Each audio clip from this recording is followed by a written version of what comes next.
He didn't just insult her, he wrapped his fingers around his wife's wrist in the middle of a crowded restaurant, yanked her out of her chair, and dragged her across the floor while his parents watched and smiled.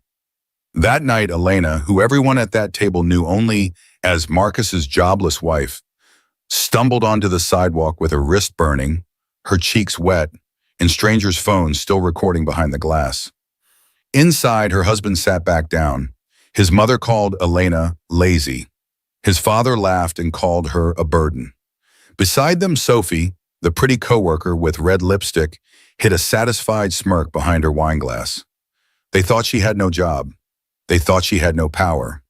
They thought humiliating her in public would be the end of her. What they never knew was this: the woman they had just dragged out like trash was the secret CEO of the very company that paid their rent, filled their fridge, and wired their salaries every month. The signatures that kept Marcus's parents employed? Hers. The bonuses they bragged about? Hers. The medical coverage that saved them last winter? Hers. While they joked that she did nothing all day, she sat in a top-floor office under another name, signing papers that kept their world standing. And when the restaurant video reached HR and the investigation pulled every hidden receipt and message to the surface, this stopped being a story about a weak wife. It became a quiet war of documents, boardrooms, microphones, and a downfall Marcus and his parents never saw coming. Dear viewers, thank you for being here.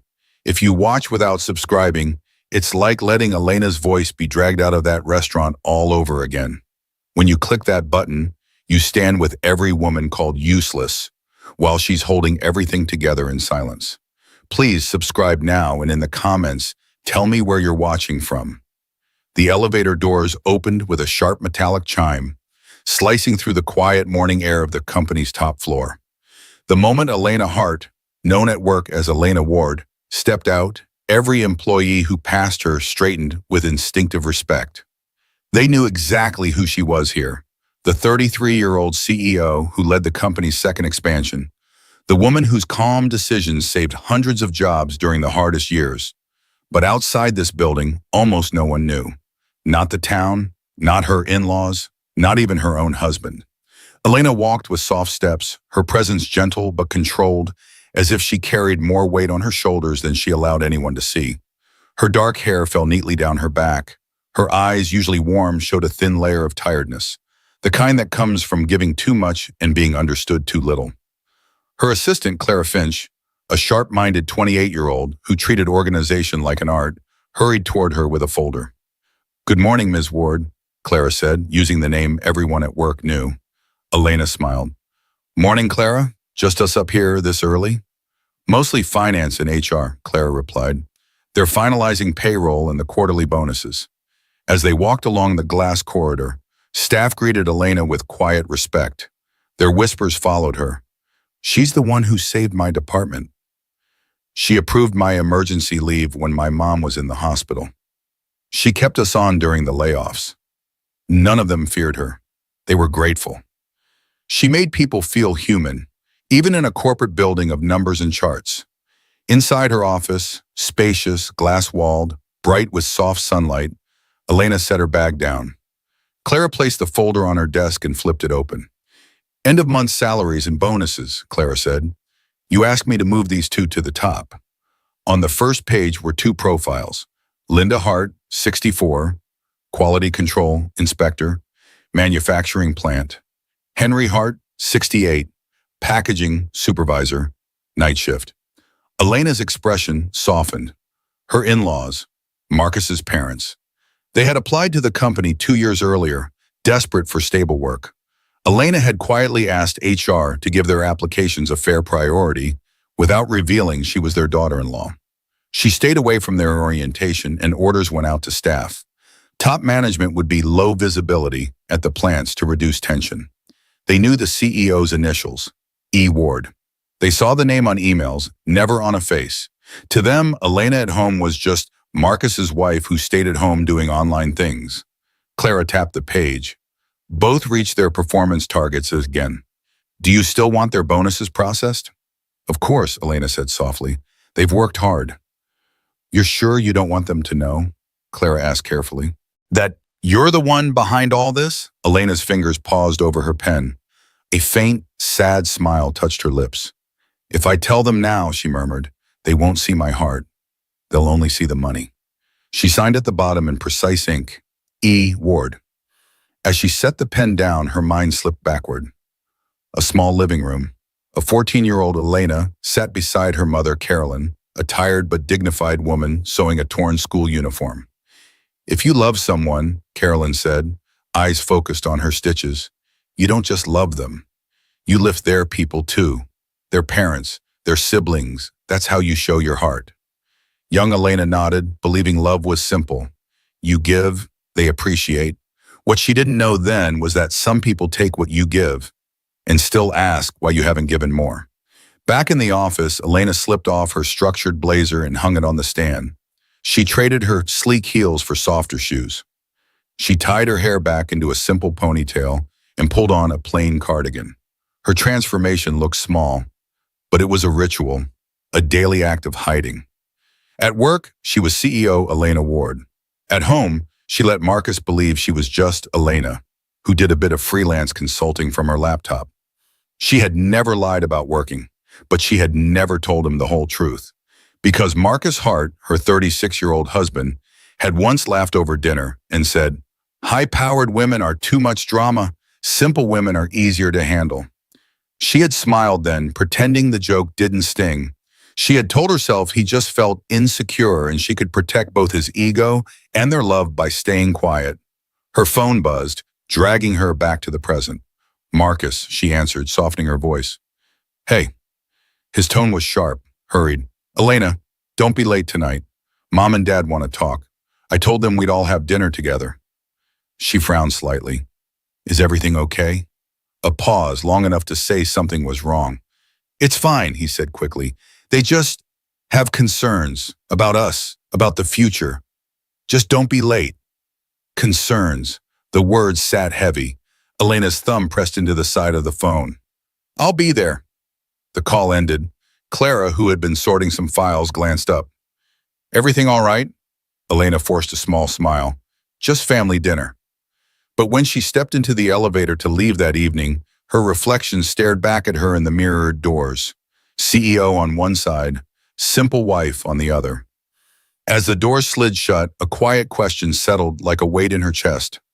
If they really knew who I was, would they love me more or hate me for it? She didn't know that the answer was waiting in her in-laws' living room. The moment Elena stepped through the doorway of her in-laws' home that evening, the atmosphere hit her like a slap, thick, sharp, and cold. The house smelled of fried onions and old furniture polish. The TV was off. The curtains were half closed, even though it was barely dark outside. Linda Hart, 64, stood in the middle of the living room like a judge waiting for the accused. Her tightly curled gray hair framed a face set in permanent disapproval. Henry Hart, 68, sat in his armchair, wide shoulders squared, belly slightly over his belt, remote in hand like a scepter. Marcus was already on the couch, phone in his hand. He didn't stand up when Elena walked in. He glanced at her once, then back at his screen. The tension was immediate. There you are, Linda said loudly as if talking to a late employee. We thought maybe you were too busy to join us today. Elena offered a small, polite smile. Traffic was a little heavy. Linda scoffed.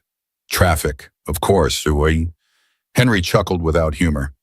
Excuses sound better when they come from someone who's been at work all day. Elena froze for a fraction of a second. She had led a strategy meeting that morning, approved salaries after lunch, and reviewed international contracts. But to them, she was the woman who stayed at home with her laptop. Because Marcus had told them that, he once brushed off her work in front of them by saying, "Oh, she just does some online consulting, nothing serious." Marcus glanced at her now with a tiny shrug, the kind that said, "Don't start."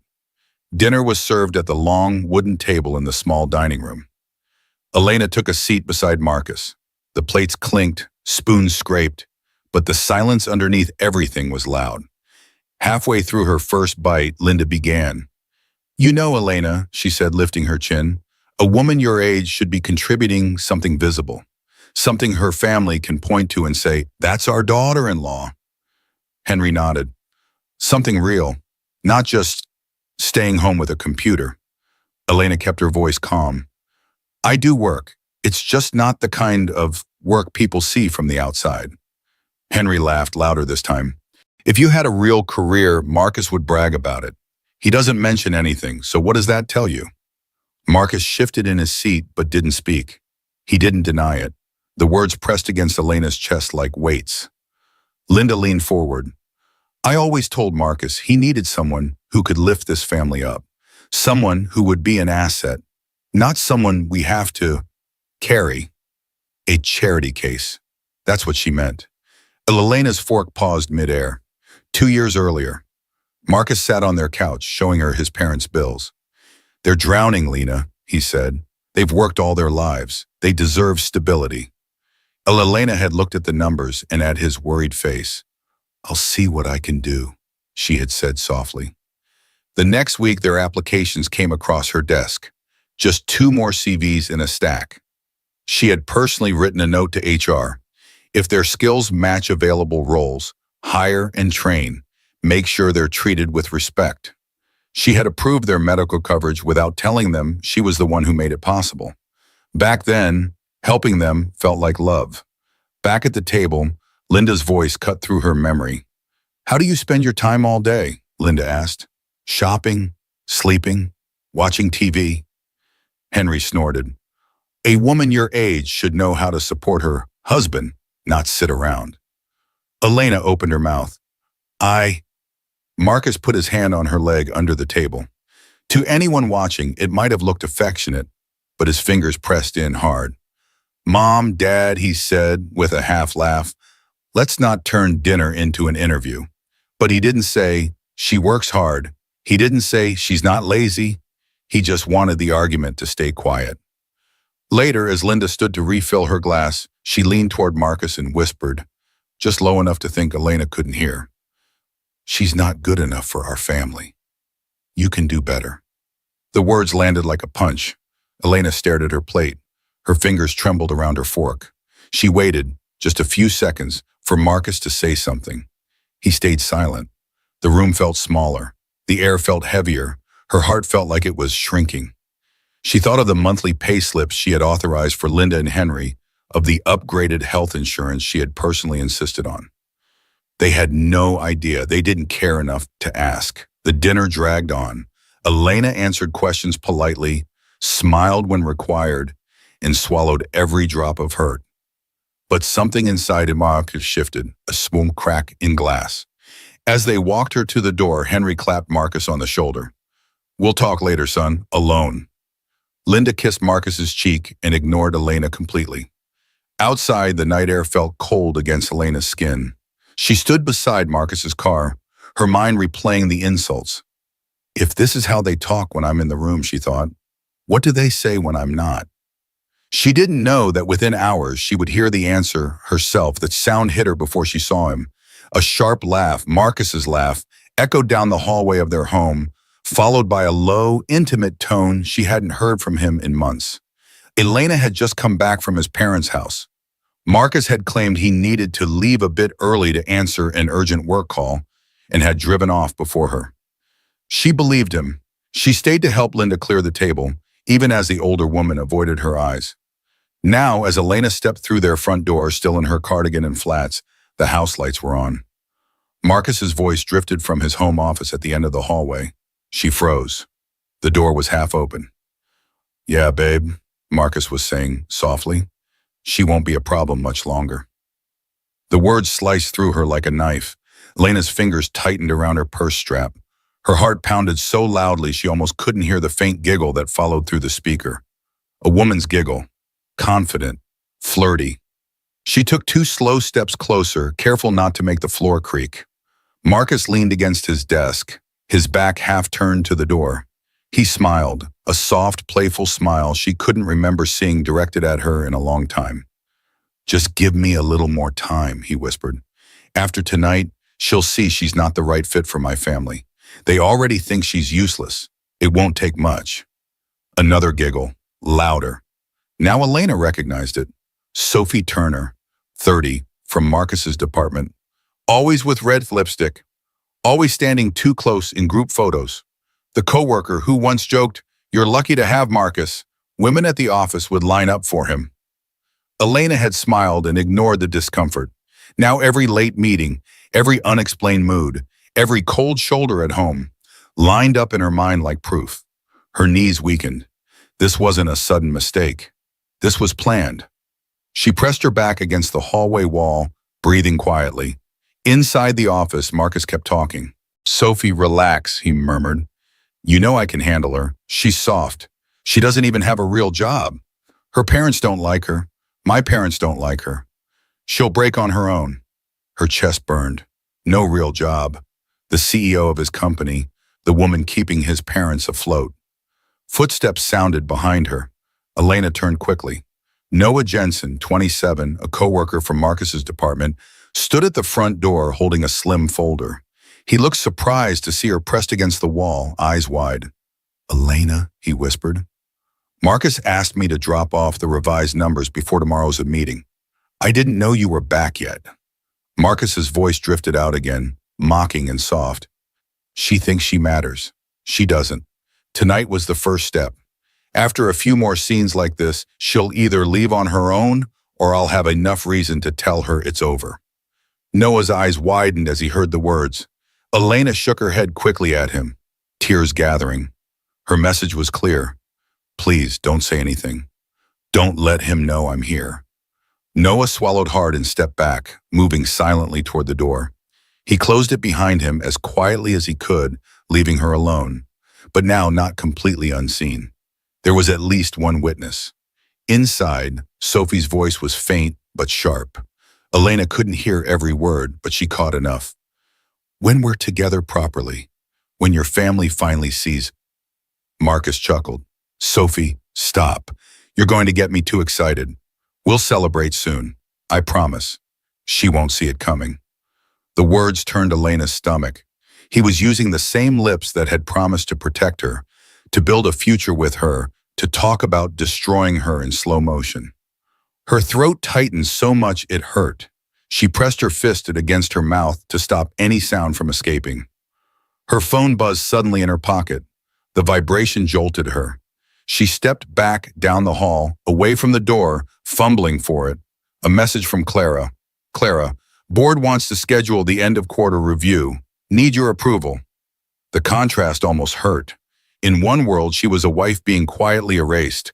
In another, she was the woman whose approval moved entire departments. Her phone buzzed again. "Clara.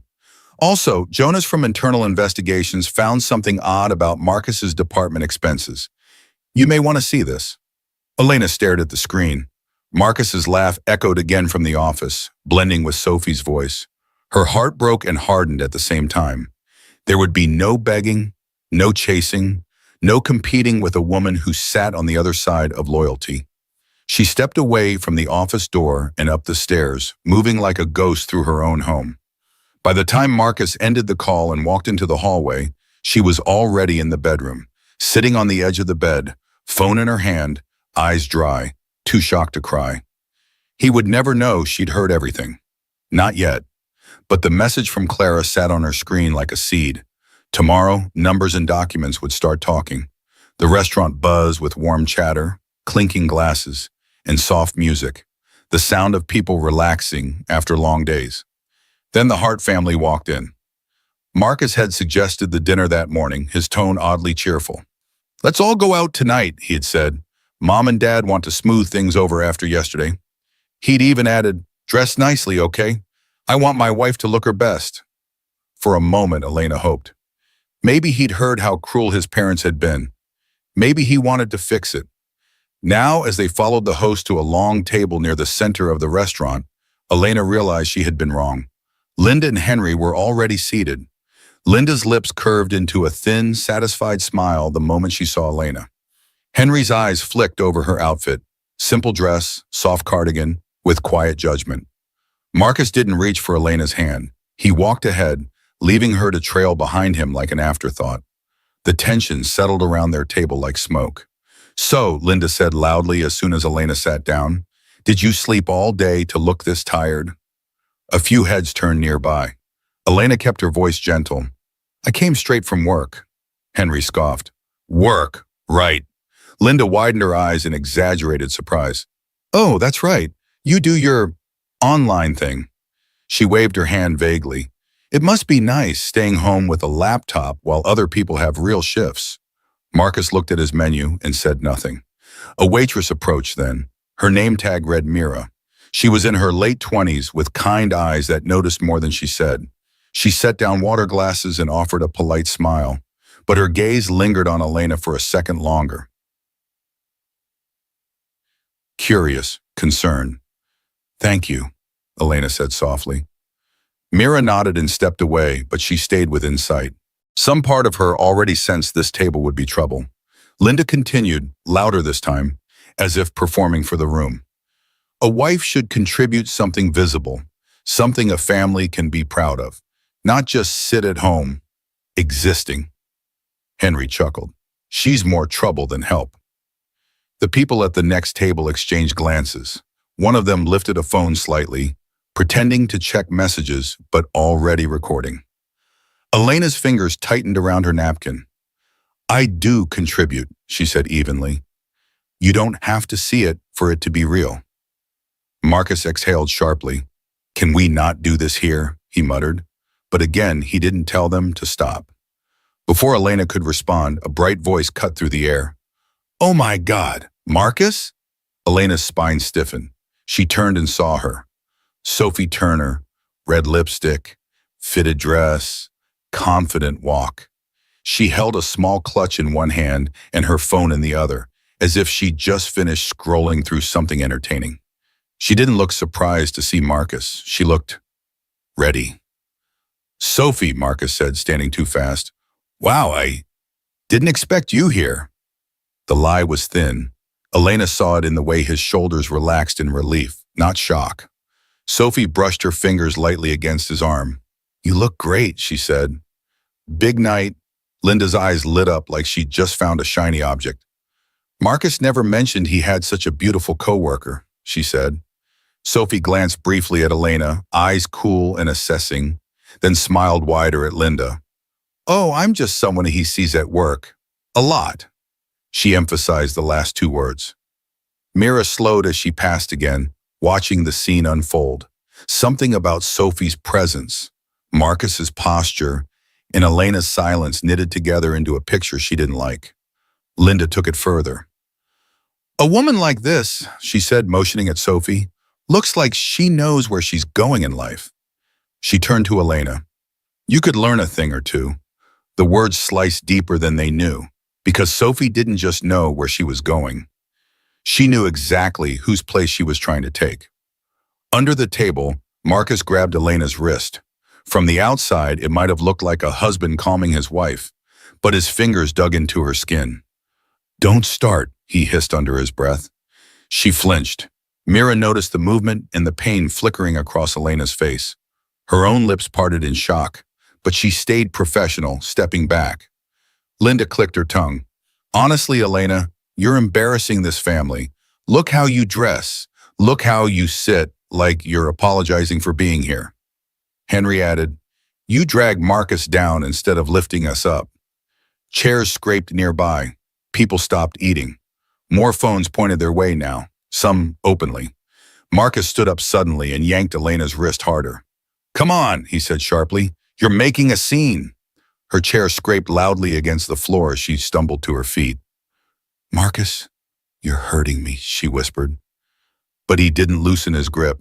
He dragged her past tables and staring faces, past Mira, who gasped and dropped a fork, and past Ben, the restaurant manager, who stepped out from behind the counter, frowning. Sir, Ben called, is everything all right? Marcus didn't answer. He pulled Elena out through the glass doors and onto the cold sidewalk. The air outside hit her like ice. He let go so abruptly she almost fell. Go home, he snapped. You're ruining everything. Ruining what? Elena asked, voice shaking. Your image? Your performance? Marcus's jaw tightened. For a second, guilt flashed across his face. Then it vanished. We'll talk later, he muttered. and turned his back on her, walking inside without checking if she was okay. The door closed between them. For a moment, Elena just stood there, the restaurant lights blurring through her tears. Her wrist throbbed where he'd grabbed her. Her phone buzzed in her hand, a message from Clara. The investigators found something about Marcus. You need to see this tonight. Elena stared at the glowing screen, breathing hard. Inside the restaurant, people were still recording, even as Mara quietly told Ben she would be willing to talk about what she'd seen. Elena wiped her face, opened her car door with shaking hands, and understood something clearly for the first time. Whatever this was, it wasn't just a bad marriage anymore. It was a pattern, a plan, and if Marcus wanted to humiliate her in public, he had just given her all the witnesses she needed. Elena slammed the car door so hard the whole vehicle vibrated. Her chest heaved, her vision blurred. Streetlights smeared into streaks of white and yellow through her tears. Marcus dragging her, Linda's insults, Henry's laughter, Sophie's smirk. The scene replayed again and again like a cruel loop she couldn't escape. Her hands shook on the steering wheel. She bowed her head and finally one hot tear slipped down her cheek. Elena, the soft voice came from outside her window. She turned and saw Evelyn Parker, 34, warm eyes, dark curls pulled into a messy bun, standing beside the car. Evelyn had been across the street meeting a friend when she saw the entire scene through the restaurant window. Now she yanked the passenger door open and slid in without asking. Elena, she whispered, pulling her into a hug. I saw everything. That was all it took. The storm inside Elena broke, but not with loud sobs. Her pain came out as trembling shoulders, silent tears, and the way her fingers clutched the fabric of Evelyn's jacket like she was afraid to let go. You don't deserve this, Evelyn murmured, stroking her back. Not any of it. Elena's voice came out cracked and small. Why do they hate me, Evelyn? What did I do wrong? Evelyn pulled back just enough to cup her face. You love the wrong people, she said softly. That's all. The words cut through the fog like a clear line. Elena shut her eyes. Images flashed, her signing Linda's bonus, approving Henry's promotion, defending Marcus when others doubted him. I don't think Marcus ever loved me, she whispered. Evelyn's jaw tightened. Then you don't need to waste one more day proving your worth to people who decided not to see it. Elena took a shaking breath. The pain was still there, heavy and raw, but something else moved under it now. Something colder. Her phone buzzed again. Clara. Elena, Attorney Ray is waiting in your office. I moved the meeting forward when Jonas sent the new report. She said it's urgent. Evelyn read the message over her shoulder and nodded slowly. Then that's where we go next, she said. No more crying alone in parking lots. You fight on ground where you're not the weak one. Minutes later, the tall glass building that held Elena's office was almost empty. Most employees had gone home. The security guard at the front desk greeted her with respectful surprise. He was used to seeing her early mornings, not late nights. Evening, Ms. Ward, he said. Need the boardroom? Just my office, she replied, her voice steadying. Inside, the lights were dim but warm. The city glowed beyond the windows. Attorney Ray Collins, early 40s, stood near the glass with a thin folder in her hands. Ray was known for winning hard cases and never raising her voice. She turned when Elena walked in, eyes scanning her face carefully, catching the red around her eyes, the faint mark on her wrist. Elena, Ray said softly, sit. We need to talk. Evelyn took a seat beside her, a quiet shield at her side. Ray placed the folder on the desk, but kept it closed for the moment. Before we go through what Jonas sent, she said, I need to understand something fully. Why did you hide your position as CEO from Marcus and his parents? You had every right to tell them. Silence stretched between them. Elena stared at her own hands resting in her lap. Her throat tightened as another old memory rose. A small cafe years earlier. A younger Elena laughed across the table from her then boyfriend, Gregory. He had seemed charming, kind, impressed by her drive. That changed the day he learned her family had money and that she was already on the board of a growing company. You should buy that car we talked about, he said casually one evening. You can afford it. Consider it an investment in us. Another time, when she voiced a concern about work, he had smirked. You're lucky I'm with you. Most guys can't handle a woman who earns more than them. She had tried to ignore the discomfort until she caught him using her credit card behind her back, leaving her with debt and a note that said, "You'll be fine. You're rich." Elena's voice was soft but firm. "The last time a man saw my money before my heart, he used me. I didn't want that again. I wanted someone who loved me for who I was without all the titles." She swallowed. So when Marcus said he preferred simple women, I told myself hiding my title would protect our marriage. I wanted to be loved as Elena, not as a CEO. Ray nodded slowly, and instead, he used what he thought was your weakness. "Yes," Elena whispered. Ray tapped the folder, her eyes sharpening. "You don't have to fight him with emotions," she said. "You fight with the truth." She opened the folder. Inside were printed emails, highlighted bank statements, screenshots, and internal reports. What Jonas, the investigator in the compliance team, had sent over. On the top page, bold letters read, "Preliminary evidence. Marcus Hart and family." Elena's breath caught. "This is only the beginning," Ray said quietly. "Jonas is on his way with the rest. You need to be ready, Elena. This doesn't just threaten your marriage. It touches your company, your reputation, and the very people who thought you were powerless." The office door clicked softly in the hallway. Footsteps approached.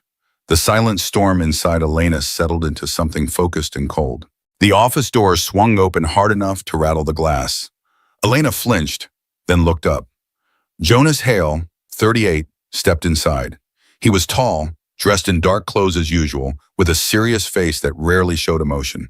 He normally led internal investigations quietly from behind spreadsheets and reports. Tonight he looked like a storm that had grown legs. "We found more," he said. No greeting, no small talk. Attorney Ray Collins glanced at him and gestured toward the desk. "Put everything here." Jonas laid a thick envelope and a laptop on the table. Evelyn stood in the corner, arms crossed, watching like a lioness guarding her friend. Clara slipped into the room a moment later, slightly out of breath, clutching another folder. "Elena," Jonas began, his voice steady, "I followed the transactions you asked about from Marcus's department budget. It's worse than we thought." He opened the laptop and turned it toward her. The screen showed a series of photos and documents. First came the pictures. Marcus and Sophie in the company parking lot, standing too close. Marcus and Sophie sitting in his car, her head on his shoulder. Marcus and Sophie entering a hotel during work hours, time-stamped the same days he claimed he was in long meetings. Each image landed like a blow. "For at least 6 months, Jonas said, they've been meeting during office hours. Some of the rides and hotel bookings were paid with the department card." "Company money," Ray murmured. Elena's stomach twisted, but she didn't cry. The tears had burned out in the car with Evelyn. What remained now was a cold, painful focus. "What else?" she asked.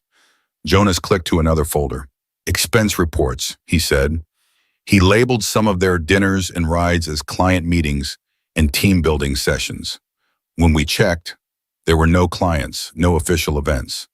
He slid printed pages toward her, receipts, approval logs, copies of Marcus's digital signature. Then he pulled out a second set of documents. These involved Linda and Henry. Elena's chest tightened. "My in-laws?" Jonas nodded. HR forwarded repeated complaints from the plant. Almost on cue, the door opened again. Daniel Cross, 45, the HR director, stepped inside with a binder under his arm. His shirt sleeves were rolled up, his expression as strict as always. "Ma'am," he said with respectful firmness, "I thought it was best I delivered these in person." He placed the binder on the desk and opened it to the flagged pages. "These are misconduct reports filed against Linda and Henry Hart," Daniel said. "Verbal abuse of junior staff, refusing to follow safety procedures, ignoring supervisor instructions. There are 6 warnings between them. They were close to a disciplinary hearing even before tonight." Elena stared at the pages. Each report had names, dates, signatures. "These are the same people you—" Daniel hesitated, then softened his tone. "The same people you approved for special medical coverage and early salary reviews."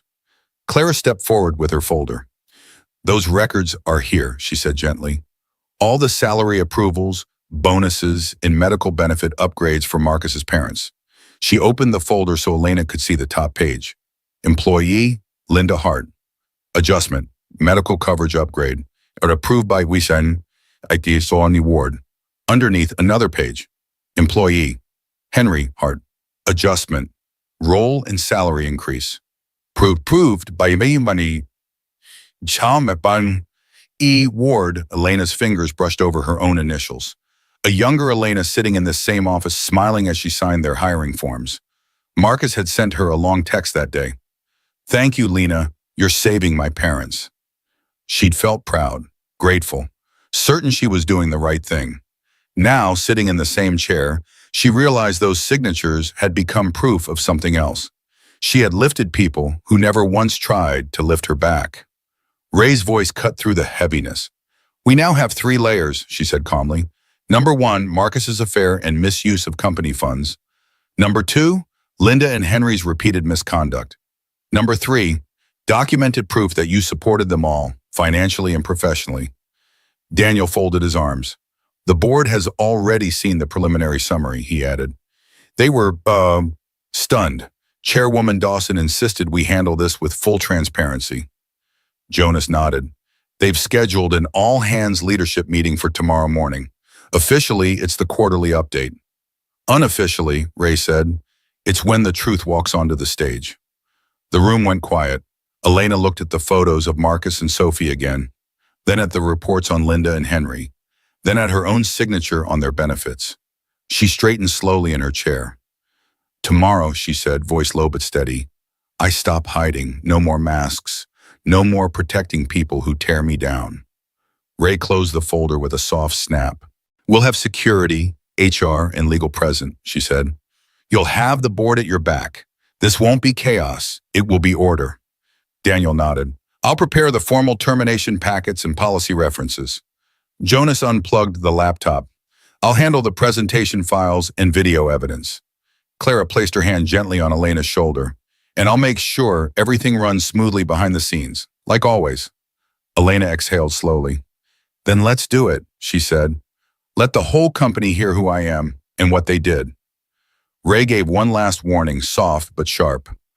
Once you step on that stage, Elena, nothing goes back to how it was. Elena met her eyes. It already can't, she replied. The company auditorium had never felt so full. Rows upon rows of employees filled the seats, factory workers in uniforms, office staff in shirts and blouses, managers in suits. Security guards stood along the walls, calm but firm. A low buzz of whispers floated through the air. Something was happening. Something big. Front row, center. Marcus Hart sat in his best suit, back straight, smile carefully arranged. Linda sat to his right, wearing her most expensive-looking blouse, the one she saved for important occasions. Henry sat to his left, arms folded, chin lifted. Rumors had flown all morning. Leadership change. Big announcement. Maybe a new executive team. Linda leaned over and whispered, See? I told you, they finally see what you're worth, Henry smirked. About time this company recognizes a real man. Marcus tried to look modest, but his eyes gleamed. He had convinced himself the sudden attention from the board was about his promotion. The fact that he'd been called into a private meeting the day before, without Elena, only fed his fantasies. In the back, almost hiding behind a pillar, stood Sophie Turner. She wore a tailored blazer over a tight dress, red lipstick perfect, hair styled. She pretended to be just another employee attending a mandatory meeting, but her smirk gave her away. She imagined watching Marcus rise and Elena disappear. The board of directors took the stage first. At the center stood Chairwoman Dawson, a composed woman in her 50s with sharp eyes and a reputation for fairness. She tapped the microphone. It squealed, then settled. Everyone, please take your seat, she said. We will begin. The room quieted. As you know, she continued, our company has gone through difficult years and important changes. Much of our stability has depended on leadership that chose to remain low profile. Today, that ends. Employees glanced at one another. Low profile? What does she mean? Linda frowned. Strange. I thought the CEO was some older woman who never came to the plants. Marcus shrugged. Maybe they're finally replacing her. Chairwoman Dawson's next words cut clean through the murmurs. Please welcome, she said clearly, your CEO, Ms. Elena Ward. For a heartbeat, no one moved. Then the soft sound of heels echoed from the left aisle. Heads turned. Whispers started instantly. Isn't that Marcus's wife? What is she doing? I thought her name was Hart, not Ward. Marcus's smile cracked. His eyes widened as he saw Elena walking calmly toward the stage. She wore a simple but elegant navy dress. Her hair was neatly pulled back. Her face was calm, almost too calm. Beside the stage, Ray stood with files. Jonas waited near the projector. Clara stood just off to the side, a quiet anchor. Chairwoman Dawson stepped aside and gestured to Elena with genuine respect. Miss Ward, she said, the floor is yours. Elena took the microphone. For a moment, she simply looked at the crowd, hundreds of people whose paychecks she had personally approved for years. Many recognized her face from brief encounters in hallways or from distant glimpses, never realizing who she truly was. She inhaled once, slowly. For years, she began, voice steady and clear, I chose to lead quietly. On paper, I am Elena Ward, the CEO of the holding company that owns this plant and its departments. The big screen behind her lit up with her official profile. Elena Ward, Chief Executive Officer. Her photo, her credentials, her signature. Murmurs exploded. But outside this building, she continued, I am known by another name. The name I took when I married. The screen shifted. Wedding photos appeared. Elena in her dress, Marcus smiling beside her, Linda and Henry posing in the background. Elena Hart, wife, daughter-in-law. The room fell silent. Marcus shot to his feet. What is this? He shouted. This isn't... Security moved slightly closer to his row, not touching him, just a presence. Elena didn't raise her voice. Marcus, she said calmly, you've been working in this company for years without knowing the woman who signed your paycheck lived in your house. A stunned silence. Ray signaled to Jonas. The first documents appeared on the screen. Employment contracts for Linda Hart. Employment contracts for Henry Hart. Each one stamped with approved Approved Ward. Next, salary increases, bonus approvals, medical coverage upgrades. Beside each, her initials. Linda's mouth fell open. Henry's hand trembled on his knee. Chairwoman Dawson spoke into her own mic. For the record, these approvals were made out of personal concern from the CEO without any obligation. They were acts of kindness. Elena continued, I did this because I believe love meant lifting the people my husband loved. Her eyes found Marcus in the front row. But while I was supporting his parents at work, she said, this is how they spoke about me at home. The screen changed. HR misconduct reports appeared, summarizing Linda and Henry's harassment of staff, refusal to follow rules, and finally the restaurant incident, fully documented now by witness statements from Mira and Ben. Soft gasps rippled through the room. And while I paid their salaries, Elena said, her voice tightening only slightly, this is what my husband was doing with another employee during work hours, using company funds. Photos of Marcus and Sophie flashed onto the screen, holding hands, in his car, outside a hotel. Company credit card statements followed, with highlighted entries. Sophie's face drained of color. She took a step back, only to find a security guard blocking her path. In the back, Noah Jensen watched silently, jaw clenched, finally seeing the bigger picture he'd only caught pieces of. The noise in the auditorium rose. Shocked whispers, angry mutters, soft curses. Elena's voice cut through it. You called me lazy, she said, looking straight at Marcus's parents. You called me a burden. You planned to push me out of this family while living off the company I built and controlled. She turned back to the crowd. I stayed silent for too long. That ends today. Chairwoman Dawson stepped forward again. Given the evidence you've just seen, she said, our HR director will now address the employment consequences. Daniel Cross walked to the microphone holding a binder. Two security guards stepped into the aisle, stopping behind Marcus's row. The room held its breath. This, Elena said softly into the mic, is only the beginning. The guards took one step closer to Marcus. The air in the auditorium snapped. Marcus spun around in his seat as the two security guards stopped directly behind him. He shot to his feet, face pale. "What are you doing?" he demanded. "Get away from me." The guards didn't touch him. They just stood there waiting for the signal. At the front of the stage, HR Director Daniel Cross adjusted his glasses and opened his binder. His voice, when he spoke, carried easily. "Marcus Hart," he announced, "based on the internal investigation, financial review, and conduct reports, your employment with this company is terminated, effective immediately." Gasps rippled through the audience. Linda clutched Marcus's arm. "Terminated? For what? He works harder than half the people here." Daniel didn't flinch. Misuse of company funds, fraudulent expense reports, conflict of interest with a subordinate, harassment of a senior executive. Our CEO, he flipped a page. All documented, all signed. Henry bolted to his feet as well. "You can't fire our son like this. This is public humiliation." Daniel looked at him calmly. "The humiliation began when your son dragged our CEO across a restaurant in front of witnesses."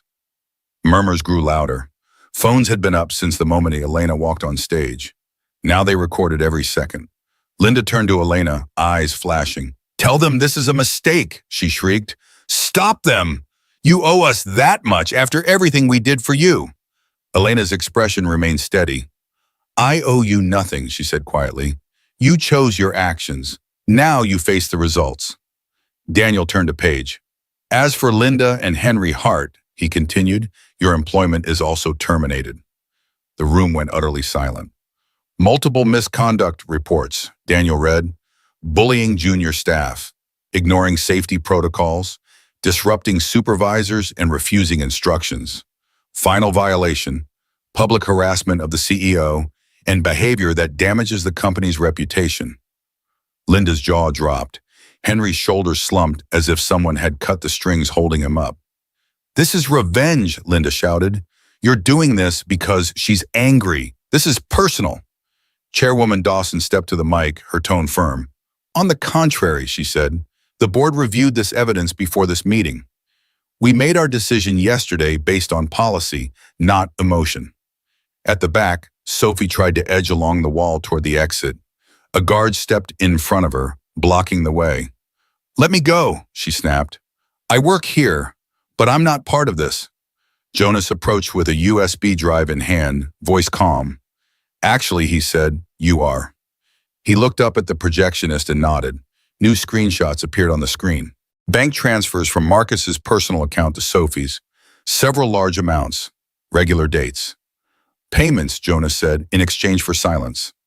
And another set of screenshots filled the screen. Sophie's messages. "If you don't send it this week, I'll tell people what you say about your wife. We'll replace her there. She's too weak for you. Once you get promoted, I want a position beside you." The room collectively sucked in a breath. Sophie's face went from red to white. "You can't show those," she cried. "Those are private." Jonas folded his arms. "You sent them using the company phone we issued you," he said. "Nothing about this is private." Security took a gentle but firm hold of her elbows. "You're being escorted out pending a separate investigation," Daniel added. "Any future charges will be handled by the authorities." Sophie yanked against their grip, but it was useless. As she was led down the aisle, employees stared. Some shook their heads. Others whispered. On stage, Marcus broke. He stumbled forward, falling to his knees in front of Elena. His voice shook. "Elena, please, don't do this. Don't let them fire me. I can fix this. I'll end everything with Sophie. I'll apologize to your parents, my parents, everyone. Just don't take my job." The same man who had dragged her like trash now knelt on the floor, his suit wrinkled, his hands reaching out. Elena looked down at him. She remembered the restaurant, his parents' words, Sophie's smirk, the phone call in the hallway. She remembered the years of quiet sacrifice. "You dragged me outside," she said softly, "in front of strangers, as if I was nothing. Today, the truth drags you, in front of the people you lied to." Marcus shook his head violently. "I was stupid. I was insecure. I thought you had nothing. I didn't know you were powerful, she asked. Successful? Worth more than you treated me? He sobbed. Yes, I didn't know. Please, Elena, I need this job. I can't lose everything. You already did, she replied. Security took his company ID from his jacket. The little plastic card that had once made him feel important now slid away like nothing. Linda screamed, You heartless woman! You destroyed our family! Elena turned to her slowly. I gave your family everything, she said. You destroyed yourselves. Security escorted Marcus, Linda, and Henry to the exit. Every step they took was watched, filmed, remembered. The doors closed behind them with a heavy thud that echoed through the hall. Elena stood alone at the center of the stage, surrounded by evidence and silence. Ray stepped beside her and lowered her voice. The company part is done, she whispered. Now we take this to court. For your protection. For closure. Elena nodded once. The auditorium, the branch, the titles, those were one side of the story. The law was waiting on the other side. The judge's gavel slammed down so hard that everyone in the courtroom jolted. Order, Judge Carter barked. His voice carried the weight of years on the bench. The room buzzed with quiet tension. The company videos had gone viral in town. Workers who couldn't attend followed updates online. But here, inside these walls, there were no phones allowed. Just people, evidence, and consequences. On the left side sat Marcus Hart at the defendant's table. His hair was unstyled, his tie crooked. The arrogance was gone, replaced by a hollow, frightened look. His hands shook as he gripped the edge of the table. On the right sat Elena. She wore a simple navy dress, no flashy jewelry, no dramatic makeup. Just steady eyes and a calm posture that came from accepting pain and deciding what to do with it. Beside her stood attorney Ray Collins, calm as ever, files organized in front of her. Today wasn't about his job. That part was already over. Today was about legal separation, financial responsibility, and formal recognition of what she had lived through. Judge Carter looked over his glasses. We are here to address Mrs. Hart's petition for legal separation, property arrangements, and protective orders, he said. I have reviewed the written submissions. Counsel, proceed. Ray rose, smoothing the front of her jacket. Your Honor, this case is straightforward, she said. We will not waste the court's time. She nodded to the bailiff, who dimmed the lights slightly. Ben, the restaurant manager, sat at the witness stand, a USB drive in his hand.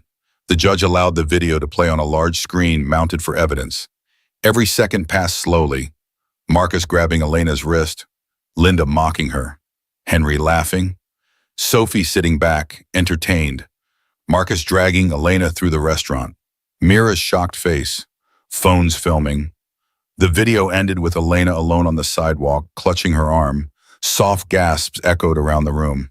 Marcus buried his face in his hands. It wasn't that bad, he stammered. The camera makes it look worse. We were just arguing. Judge Carter's expression hardened. You call that just arguing? Ray called her witnesses. Mira, the waitress, voice shaky but honest, as she described the crowd's shock and Elena's obvious fear. Ben explaining why he had emailed the footage to HR when he realized it was their company's CEO. Daniel outlining the internal findings, the affair, the misuse of company funds, the harassment. Then came the printed messages between Marcus and Sophie, submitted in redacted form to keep the focus on the main issue. His betrayal, his plotting, his cruelty. Marcus tried to speak several times. Each time, his own words printed and highlighted on paper cut him off. Ray laid everything out step by step, simple and steady. Emotional cruelty, public humiliation, financial dishonesty, long-term infidelity. Finally, she placed one last folder on the judge's desk. These, she said, are documents showing that Mrs. Hart personally approved employment, bonuses, and upgraded health care for Mr. Hart's parents. While they called her a burden, she was keeping them afloat. This is relevant, Your Honor, because it shows the imbalance of how she gave and how she was repaid. Judge Carter read longer than before. The room held its breath. At last, he looked up. Mr. Hart, he said, turning his gaze on Marcus, your actions show a pattern of emotional abuse, deception, and financial irresponsibility. Dragging your wife in public, mocking and permitting her humiliation, secretly carrying on an affair, and using company resources to do so, this court takes that seriously. Marcus swallowed hard. I can change, he whispered. I swear I can change. Elena, please say something, please. Elena didn't look at him. Her hands were folded, her gaze straight ahead. I am ruling, Judge Carter said, in favor of Mrs. Hart on the question of marital misconduct. Her request for separation, primary control over her own assets, and a restraining clause regarding financial decisions is granted. You will not touch her company-related holdings. Marcus stared at him, stunned. You're taking everything from me, he rasped. No, the judge replied. You did that yourself. Ray rose smoothly. Your Honor, with your permission, I have one final step. He nodded. Proceed. She turned, retrieved a white envelope from her briefcase, and walked slowly to the defendant's table. Marcus shook his head, eyes wild. Ray, don't, please. She placed the envelope in front of him. The bold black letters on it were simple and final. Divorce petition, served. The entire courtroom seemed to exhale at once. Marcus's hands trembled as he opened the envelope, his eyes scanning the first page. His body sagged. The little hope he had been holding on to shattered. He slid off the chair and onto his knees. Elena, he choked, please don't do this. We can fix it. I'll go to therapy. I'll apologize to your staff, your board, your family. I'll do anything. Don't leave me. For the first time, Elena turned her head slightly in his direction. She didn't meet his eyes. We were done, she said softly, the night you decided I was easier to break than to love. She stood. Ray gathered the files. Judge Carter banged the gavel one last time, closing the session. The courtroom doors opened and sunlight streamed down the aisle like a path. Elena walked toward it without looking back. As she stepped outside, her phone buzzed in her hand. A message from Clara. Everything is ready at the office for tomorrow. The final step. The law had spoken. The company had seen the truth. The courthouse doors burst open behind her, slamming against the outer wall with a hollow echo. Reporters flinched, cameras clicked. People who had followed the story online stared, trying to match the woman from the viral videos to the calm figure in front of them. Elena Hart, Elena Ward, walked out into the sunlight. She didn't run. She didn't hide her face. She didn't hurry past them. She simply walked, each step measured and steady, like someone who had carried fire and survived it. The air felt different out here, lighter. The chain around her chest had been replaced by a simple, quiet ache, and something new. Freedom. She paused halfway down the courthouse steps and closed her eyes for a moment. The sun warmed her face. The noise around her turned into a soft blur. Behind her, people whispered, "That's her, the CEO. She's the one they dragged in the restaurant, right?" I saw the video of her exposing them at the company meeting. But Elena didn't turn around. She wasn't here for their opinions anymore. At the bottom of the steps, Evelyn waited. She wore simple clothes and worry in her eyes. But when she saw Elena, that worry melted into relief. She stepped forward and wrapped her arms around her. "It's over," Evelyn whispered. "You did it." Elena let the hug sink in. "Yes," she breathed against her friend's shoulder. "It's over." Behind Evelyn stood Clara, hands folded neatly in front of her. There was no clipboard, no files, just a soft, respectful smile. "The board approved everything," Clara said. "Policy changes, new training, HR reforms, and the announcement making your dual name public. Elena Ward and Elena Hart. No more hiding." Elena smiled. This time it reached her eyes. "Thank you, Clara. You've been more than an assistant. You've been my anchor." Clara's eyes shimmered. "It was an honor, ma'am." The three women began walking across the courtyard together. With each step, Elena felt pieces of her old life fall away. The need to be simple, so a man wouldn't feel small.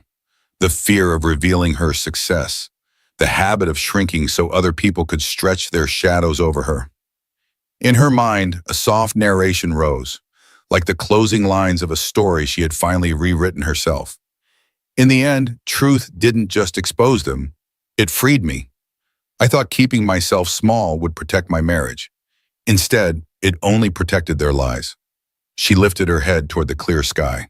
For the first time in a long time, her future looked wide and open, not like a tunnel, like a field. No Marcus, no Sophie, no insults at dinner tables, no secret signatures behind the scenes. Just a woman who knew exactly who she was. As they reached the edge of the courtyard, her phone buzzed gently in her hand. Unknown number. She unlocked the screen and read, "We need to talk. It's about something Marcus hid from you. It concerns the company." Elena's steps slowed, her eyebrows lifted slightly, not in fear but in curiosity. Evelyn glanced at her. "Everything okay?"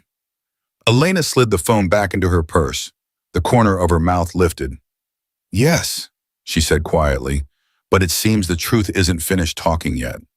She opened the car door, took one last look at the courthouse behind her, and smiled, not because of what she had lost, but because of what she had decided to stop losing. She got in, closed the door, and drove toward a future she would define herself. To my viewers, if you stayed until the end of this story, thank you. Don't let Elena's voice disappear. Hit like, subscribe, and share this story so more people can learn from it. And in the comments, tell me, where are you watching from? Your city, your country, or simply, I'm here and I'm listening.